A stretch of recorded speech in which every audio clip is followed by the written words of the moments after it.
So, today we are once again going to go through Transcend by Scott Barry Kaufman, or Kaufman, however the fuck you pronounce it. I should actually look these things up because I never ever know, unfortunately, but who cares?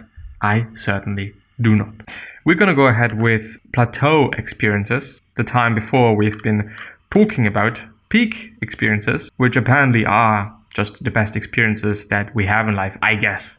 I don't know what I've been talking about in this episode. It's actually been some time since then. But let's talk about plateau experiences. And I'm going to start reading. At a transpersonal conference in Council Grove, Kansas, a few weeks later, Maslow provided a term for what he was experiencing, the plateau experience. For what he was experiencing. Might be wrong. Anyway, Maslow co-opted this term from his East Indian colleague U.A. Asrani, so U.A. I don't know what it stands for, who actually credited the term to the English writer Arthur Osborne. While peak experiences are ecstatic and momentary, Maslow argued that plateau experiences are more enduring and cognitive and involves seeing the extraordinary in the ordinary, which I think is actually something pretty amazing if you're able to pull that off.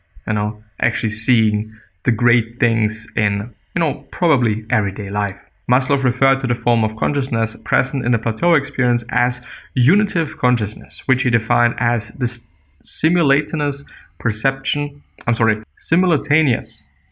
of the sacred and the ordinary, are now perceived under the aspect of eternity and become mystic, poetic, and symbolic about ordinary things. There is a paradox because it is a miraculous and yet doesn't produce an autonomic burst.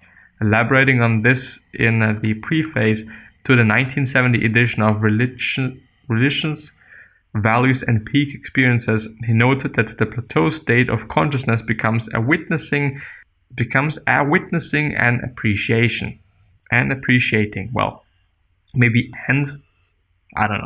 which can, however, have a quality of casualness and of lounging about. I see. Maslow believed that plateau experiences were more voluntary than peak experiences and could be deliberately sought. I can go to an art museum or a meadow rather than into a subway, and even though I think you can teach plateau experiences, you could hold classes in miraculousness. In a journal entry dated March 28th, 1970, Maslow also mentioned his intention to develop exercises to help bring on the plateau state. Think this through, including the B exercises in unitive exercises, sacralizing exercises, etc. They would automatically help toward B love, which is a desired state to be in. Unitary continuum of transcendent experiences. Alternate names for the transcendent experience: mystic experience, peak experience, religious, spiritual, and mystical experiences, which apparently are RSME and a small s, so capital R, capital S, capital M, capital E, and a non-capital S.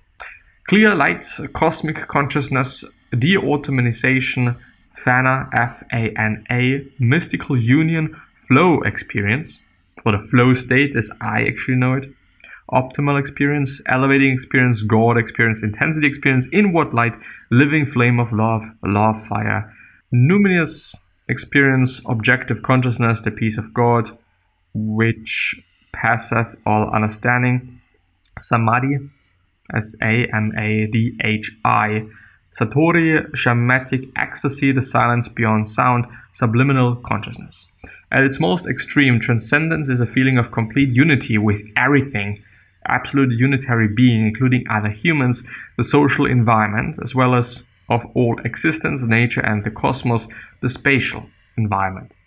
James observed that one extreme outcome from mystical experiences can be the feeling of being at home in the universe. There are a variety of transcendent exercises that differ in their experiences that differ in their intensity and degree of unity with the world. There is a unitary continuum, ranging from the experience of becoming deeply absorbed in an engrossing book, sports performance, or creative activity, what psychologist Mihaly, I'm not gonna even try to pronounce this last name, refers to as the flow experience, to experiencing an extended mindful meditation retreat, to feeling gratitude for a selfless act of kindness, to merging with a loved one, to experiencing awe, AWE, because I still don't know how to really pronounce it. I could actually look that up now, unless there is nothing. And apparently, well, there is something. And this is indeed a noun. I always thought that it is just some slang word kind of thing. Anyway, armor? Well, I still don't know. Anyway, at a beautiful sunset or the stars above, to being so inspired by something, whether an inspiring role model, virtuoso performance, intellectual idea, or act of moral beauty, that you have a transcendent awakening all the way up to the great mystical illumination. Look outside your window and have a look at the weather. At this point in time, my weather is just really, really, really amazing. And I appreciate that. I really do. I really am looking forward to going outside and getting in a bit of sunlight. Doing a bit of sports, cycling probably. And then, while listening to some audiobook, listening to some podcast, whatever I might be able to find. And then coming home, eating, maybe watching some series. It's going to be a good day, I guess. Anyway, there are a variety of... Oh, I've already read that. The unitary continuum, increasing degrees of perceived unity. And there is actually a graph. This conceptual graph was adapted from Yaden. So Y-A-D-E-N.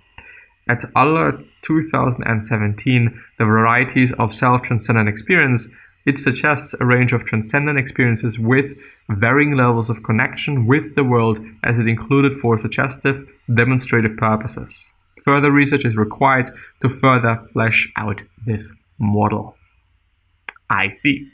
So on the very left, well, I do have to note.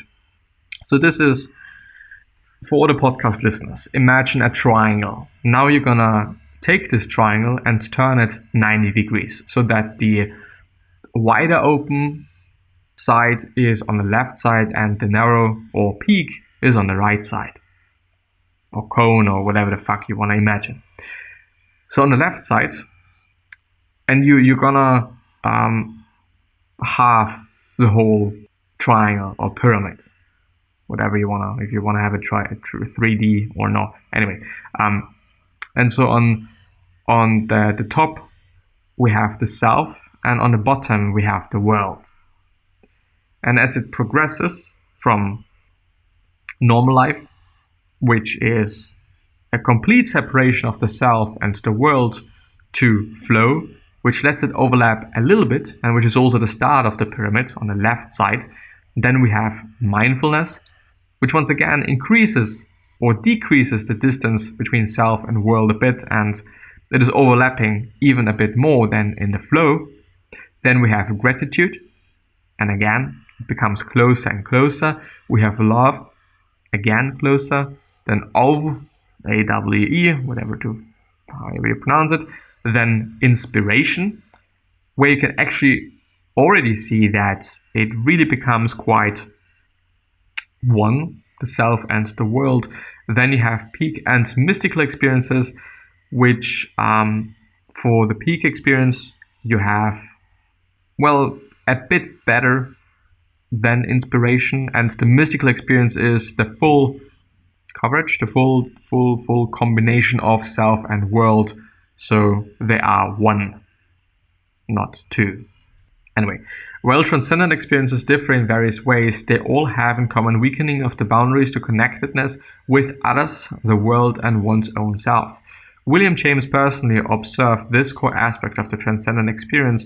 Looking back on my own experiences, and this is a quote by the way, they all converge towards a kind of insight to which I cannot help ascribing some metaphysical significance. It is as if the opposites of the world, whose contradictories and conflict make all our difficulties and troubles, were melted into unity.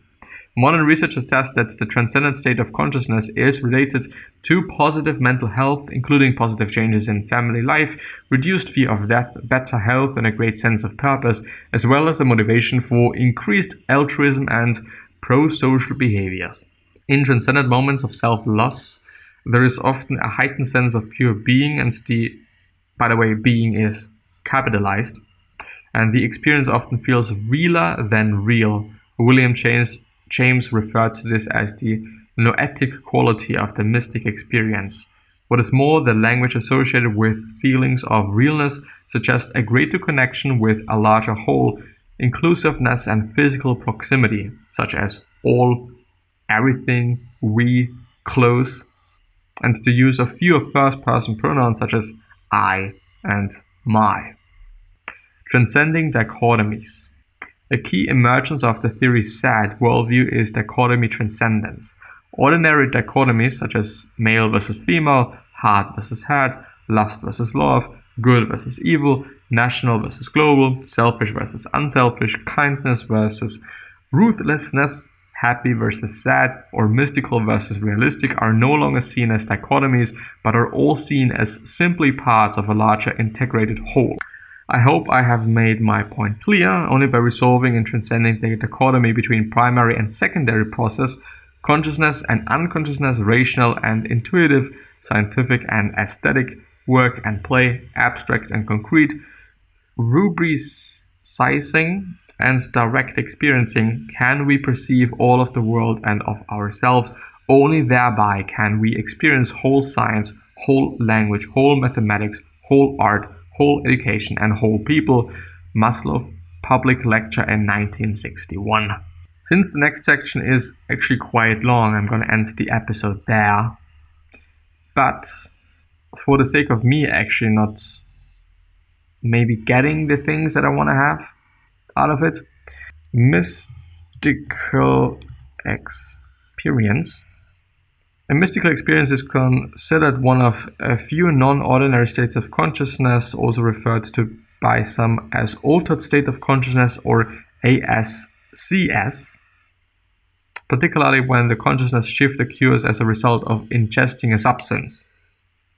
So can you really do that? How to have a psychedelic trip without drugs? It's actually quite quickly. Fieldtrip.com maybe, I don't know. Having a psychedelic trip without drugs, seeking a sober trip, altered states of consciousness aren't just exclusive to psychedelics. There are actually several ways you can have a psychedelic experience without the use of psychedelic substances like psilocybin,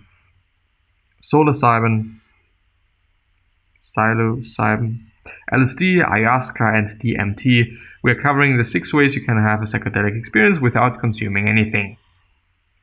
At first, and this is something that if you are in the space a bit informed, you have stumbled upon it, holotropic breathwork.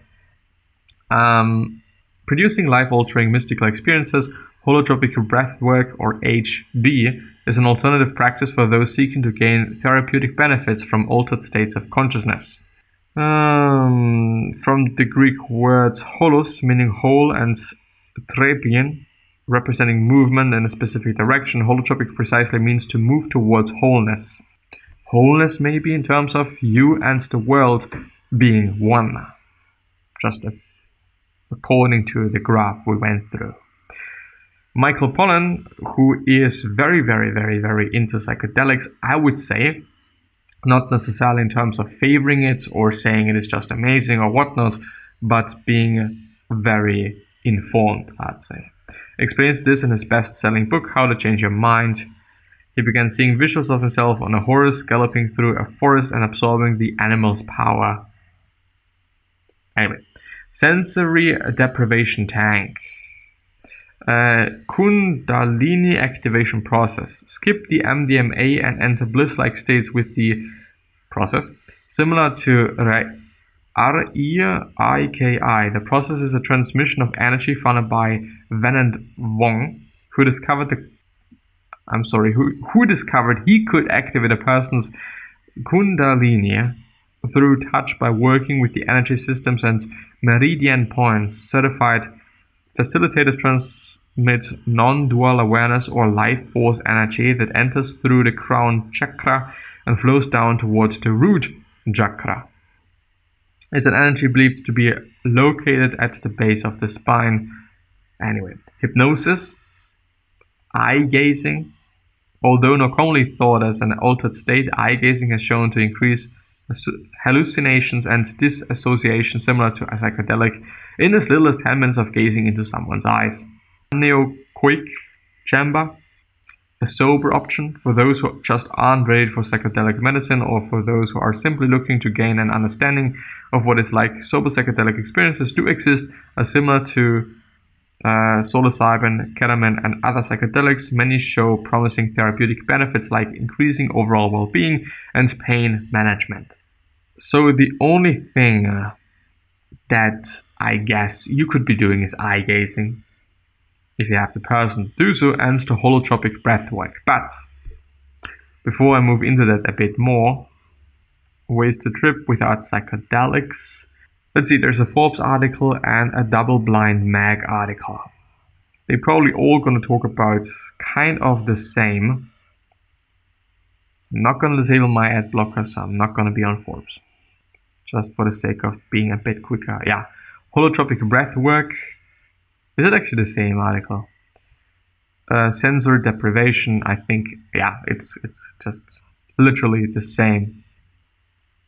This video, most of the entries on this list can be induced at home unless your neighbors happen to be holotropic breathwork facilitators or you have enough cash to buy your own sensory. Oh, can't be induced, I'm sorry. Holotropic breathwork facilitator. So apparently also for holotropic breathwork you need a facility. But this entry is different. All you have to do is watch the video below, which was designed to create hallucinations based on the motion atrophy effect, or MAE illusions. Also known as the waterfall illusion, because it often happens naturally when people stare at a waterfall for a while and then look at a stationary object, which will appear to be moving because their eyes blah blah blah blah blah. This video takes the illusion and puts it on steroids by adding visual effects to enhance the distorted view of the world that you'll get after staring at your screen for about 90 seconds.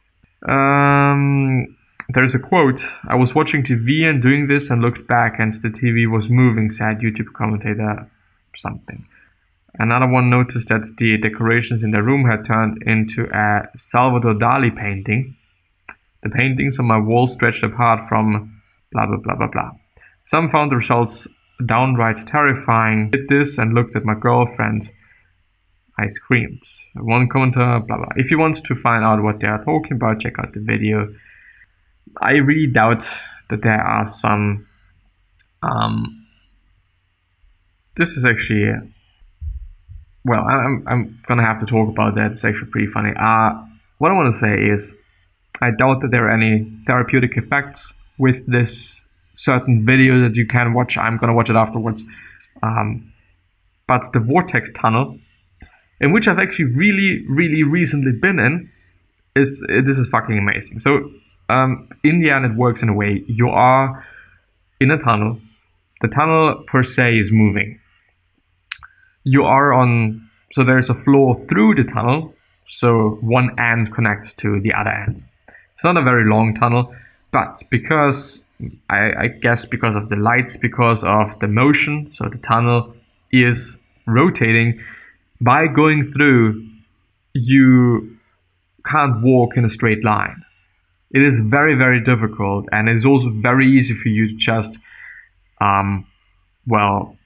throw up, I'd say. You know, if you really have a light tummy, whatnot, it's going to be quite easy. But it's actually pretty interesting. I've been to it in Vienna. Apparently there's also one in Canada.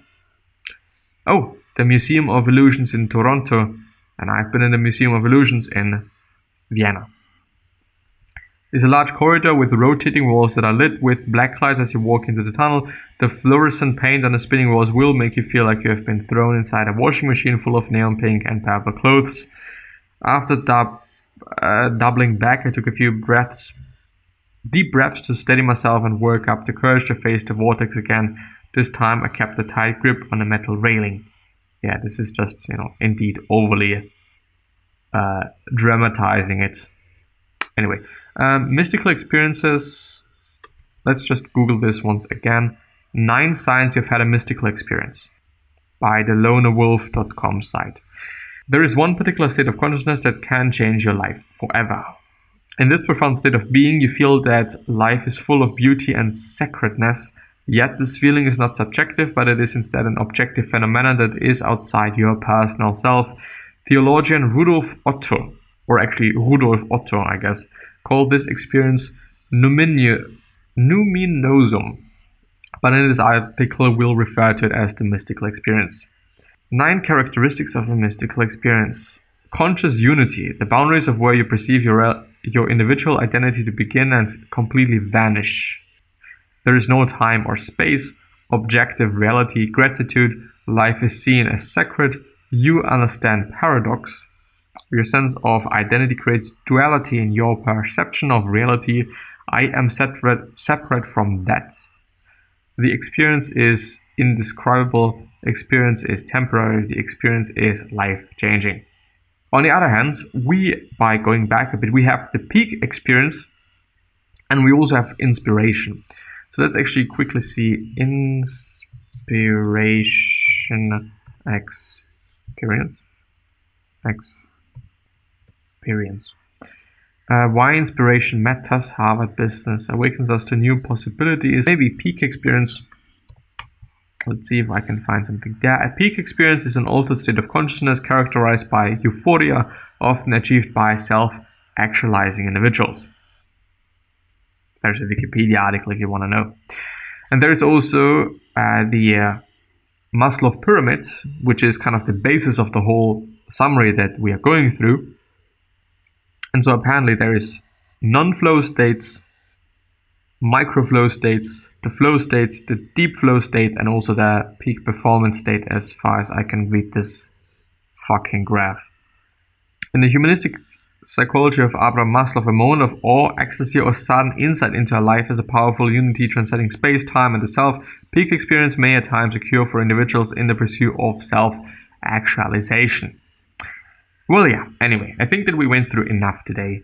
24 minutes of hopefully good things.